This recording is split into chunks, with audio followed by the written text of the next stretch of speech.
Hi, everybody. This is Max with Max Financial Services, your gun-friendly financial planner. Today, welcome to our Planning Tuesdays. Today's topic is, should you buy or lease a new car? So I guess why are we covering this topic? At least a couple of times a year, we'll get asked by our clients, by our friends, by our family, hey, what should we do? Locally, I'm kind of like known within my family as the frugal guy, especially since we like to drive nice cars, but we also don't want to pay a lot of money for them as well.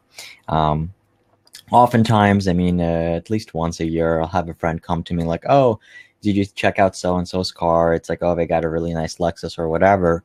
And then you hear how much you're paying for it, and it makes your mind just completely boggled as to why somebody would want to do that. So the purpose, hopefully, today is we'll educate you a little bit better and kind of give you the thoughts behind your next purchase decision. So first and foremost, you guys basically know one of my big things is there's difference between being right and being effective. The best financial planning move you can make, particularly as it relates to a car, is, well, you really ought to be buying a 2 or 3 year old used car that's in fairly good condition, your typical Toyota Camrys of the world, and buy it with a couple of years, maybe 20, 30,000 miles on the odometer. And best of all, you're going to get it at 40 or 50% off the original sticker price. You'll have that car, you'll drive it for the next 8 to 10 years, and you'll drive it into the ground. That's the best financial planning move that you can make with it. Unfortunately, there are people, and heck, there's sometimes I feel that way, where you want to be buying or you want to be driving a brand new car every couple of years.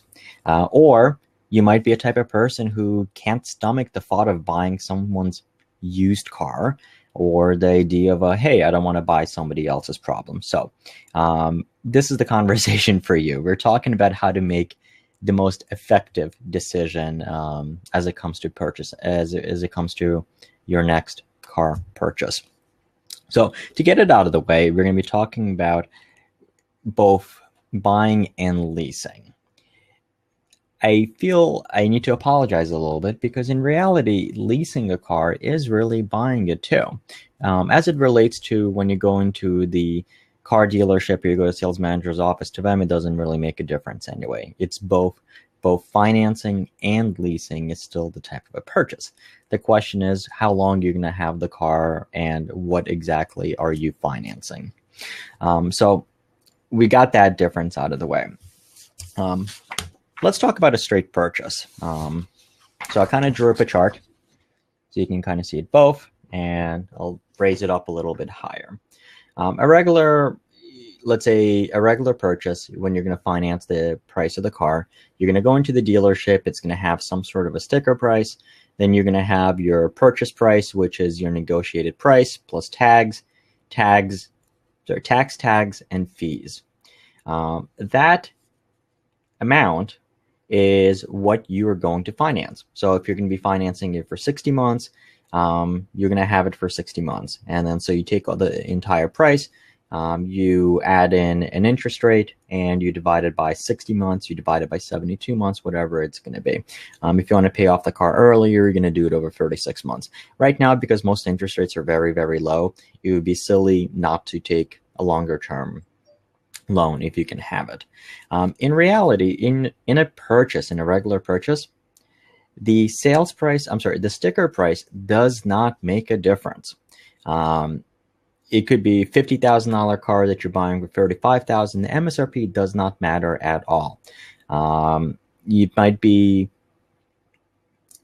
a higher amount, it might be a lower amount, but it really doesn't matter. You do have, let's say, for example, Scion and I believe Saturn, they're no longer around.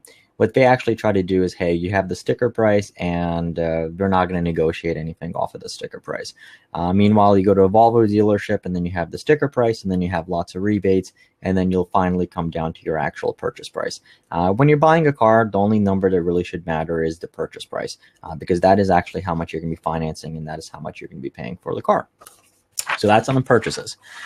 Lease is a little bit different. So I updated this one a little bit better. The best way to think about a lease is You are still purchasing the car, and you're going to be financing it. However, you're not financing the entire amount of the car, because in reality, if, let's say, for example, the best way of thinking about it is a lease is, it's a purchase of a car that you're going to be returning at a predetermined period of time at a predetermined price. That is actually what's called residual value. So a typical lease that you might hear on TV, let's say, for example, hey, get a Toyota Camry, $249 a month, 12,000 miles a year. So how does it actually work? So in a lease, you still have your sticker price, you still have your purchase price plus the tags, the tax and the fees, anything associated with it. The way that your lease payment and the price that you're going to be paying is determined is, what you're really doing is, so if this bar represents the entire price of the car, you're buying it at a discount from the MSRP, and you're only financing this amount, because the bottom is the residual value. So for any car, every month, when you go into the finance office, you can ask them, phone. Did not plan for that. Sorry, where was I? This will definitely be edited on the video. All right, so when you're going into the finance office, let's say, for example, hey, I want to buy this car and I want to drive it for the next 3 years, and then after 3 years, I want to return it. What's it going to be worth? So the residual value is a forward. It's a forward-thinking idea. It's a forward-thinking idea. It's the finance officer and the manufacturer of the it's the automobile manufacturer, plus it's actually the banks who are going to giving you the financing for it. It does not necessarily mean it's just, let's say, for example, so I'll use Volvo as an example again. If you're getting a Volvo, you can lease it. You're buying the car from Volvo. However, your lease might come from a different bank. So it might be Volvo, it might be Chase, it might be a different bank. And every bank is going to have a different residual value that we're going to be looking at. For the residual value, sticker price matters. So unlike in a purchase where the sticker price really didn't matter, in a lease, it absolutely does. Why? So when you are leasing a car, one of the things we're going to look for is what's the value in the future. Let's say 3 years down the road with 36,000 miles on the odometer of the car. That is going to be a percentage that's determined by them. It's going to be, let's say, 45%. It could be 50%, could be higher, could be lower, depending on the mileage and the value of the car. I'm sorry. So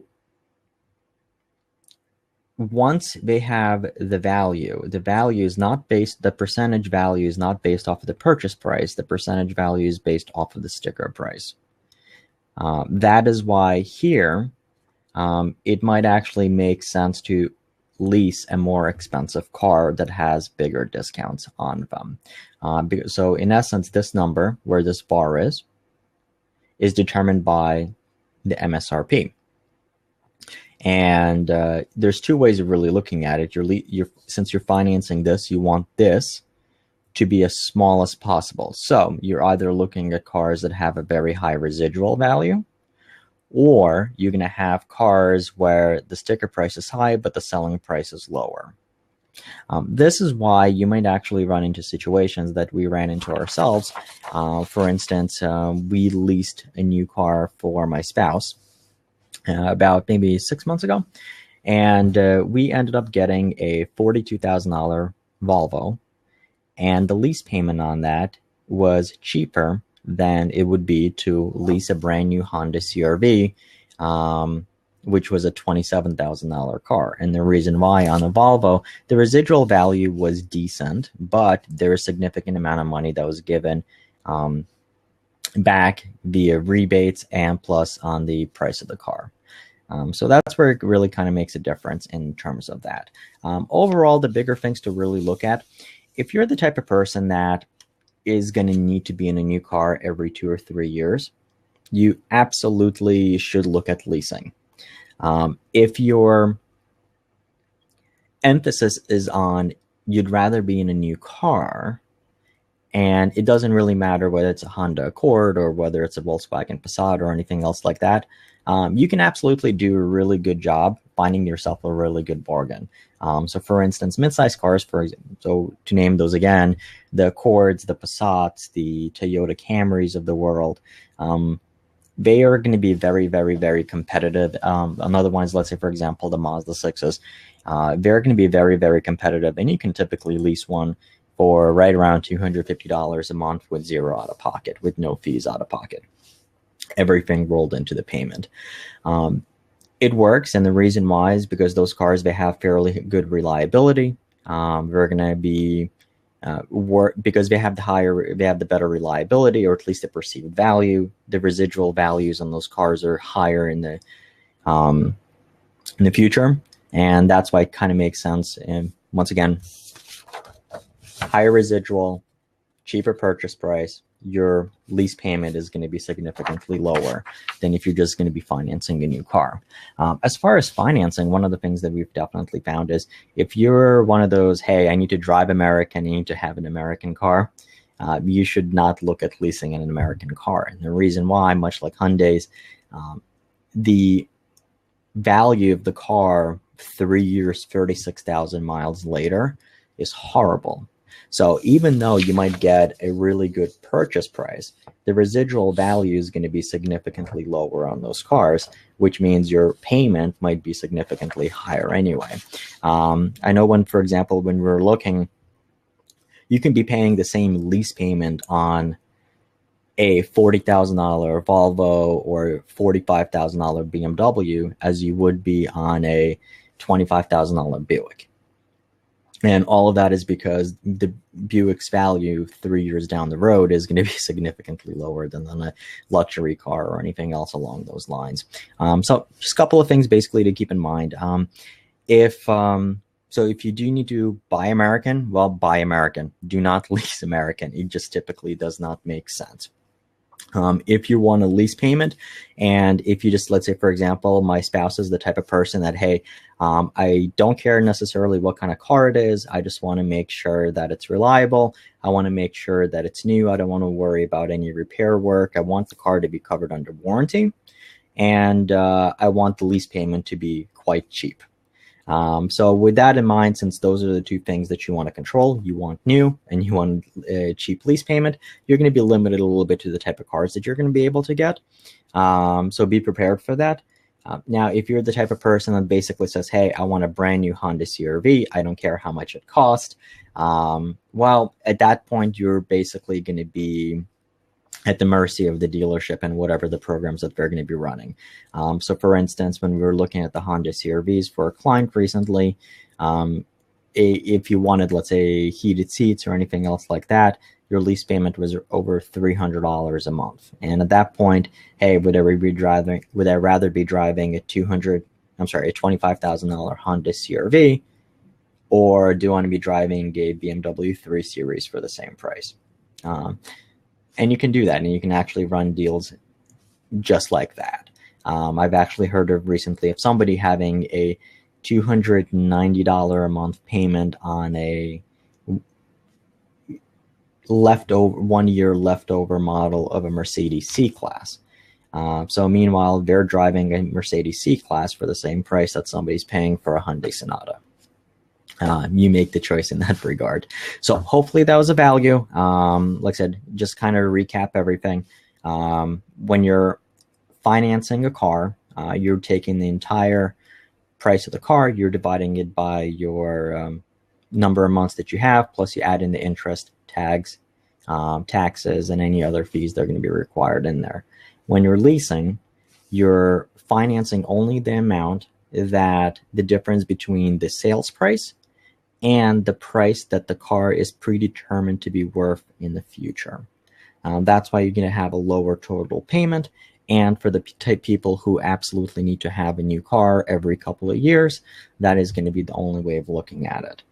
So that's the difference between making an effective choice. Once again, being the right financial planning choice is you buy a 2 or 3 year old used car, make sure it has a warranty, make sure it's reliable, and then drive it straight into the ground until the car breaks apart for you. So at this point, I'll stop the recording. If you have any questions, go ahead and feel free. Once again, feel free to reach out to us via email, via Twitter. We're on Periscope as well. There's a YouTube channel, so you can watch all the videos directly from there. If you're going to have any particular questions and you want to get in touch with us, feel free to email us as well.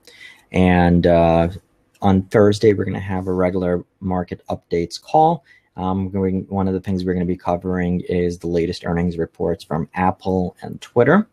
So Twitter is one of the companies that I'm really a big fan of, but I hate the stock. And it absolutely disappointed this week. So stay tuned for that. Make sure you subscribe to our updates.